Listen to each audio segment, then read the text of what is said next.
Hammaga assalomu alaykum. Yevropadan ish istab yurganlar yaqinroq kelib, yaxshilab eshitdinglar. Noto'g'ri ish beruvchilarga tushib qolmaslikda yana bitta yo'lini tushuntiraman. Yangi nayranglar dedi-yu. Yaqinroq keling. Siz yozyapsiz Instagramda ishga olib ketaman seni deyapti. Siz ha bo'pti deyapsiz, shu bilan aloqaga kirishyapsiz. Unga video vizitda gaplashaylik desangiz, u sizga bo'psa ertaga yoki indinga deb kunini belgilab, u tayyorgarlik ko'rib olib, sizga video vizitdan chiqib sizga aytyapti. Bunday qilamiz, anday qilamiz deb. Shunda quloqida naushniki bo'lsa, bo'ladi. Orqasida deraza yopilgan bo'lsa, birinchi savol bering.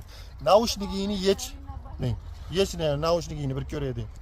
Yecholmaydi chunki u sun'iy intellektda gaplashyapti. Ikkinchisi, deraza yopiq, orqani menga Angliya deyotgan bo'lsa, Angliyani, Germaniya deyotgan bo'lsa, Germaniyani ko'rsat derazadan deydi. Ko'rsata olmaydi chunki sun'iy intellekt turib aynada ocha olmaydi-da, sizga tayyorlangan kadrlar ko'rsatilyapti. Bundan tashqari kimnidir jo'natganmisan desangiz, bitta o'zbekni nomerini beryapti. Mana o'zbeklarni men Yevropaga ishga jo'natganman, men jo'natganman, ishlab yuribdi deyapti. Siz ha bo'pti deb gaplashsangiz, u o'zbek ham qoyillatib sizga, ha kelavering shu orqali keldik, bola chaqam bilan mazza qilib ishlab yuribmiz deyapti. Bo'ldi og'ayni, video vizitda gaplashaylik, ko'rsat betingni menga, pasportingni tasha, qayerdansan deng. U sizga aldaydi, to'lavering shularga ishonchli deydi. Nimaga unaqa deyapsan desangiz, Yevropada ishlab yurgan bolalarga shunaqa mashinliklar tomonidan taklif bo'lyapti. Birinchisi, mana shu Britaniyadagi yurgan gruppalarida kimda plastik kartasi bo'lsa, sotib olaman degan e'lon qo'yadi. Siz o'zingizning nomingizga 5 ta bankdan plastik karta ochib, bittasini sotsangiz, $200 pul beradi ular. Kartangizni olib, shu keyingilarda pulini tushirgani ishlatadi. Bu bir.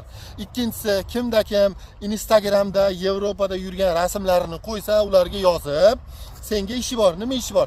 Shuni kimdir telefon qilganda, ha shu orqali keldim deb tasdiqlab qo'ysang bo'ldi degan takliflar bilan chiqyapti. Menga odamlar yozyapti, shunaqa taklif chiqyapti. $50, $40 beraman har bitta odamni tasdiqlaganingga deyapti.